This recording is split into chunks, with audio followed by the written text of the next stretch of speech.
Premiação 2016, Aitão. Estamos em primeiro lugar. 3 caixas de cerveja Cristal. 3 fardos de refrigerante. R$1.000, dinheiro vivo. Segundo lugar, 3 caixas de cerveja de Kaiser. 2 fardos de refrigerante. R$500.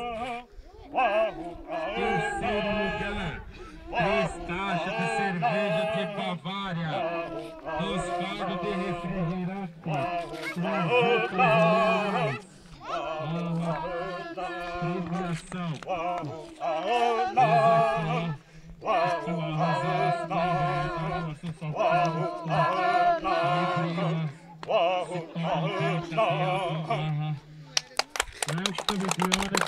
A Copa do Moleque, uma menina da Tora terceiro usou.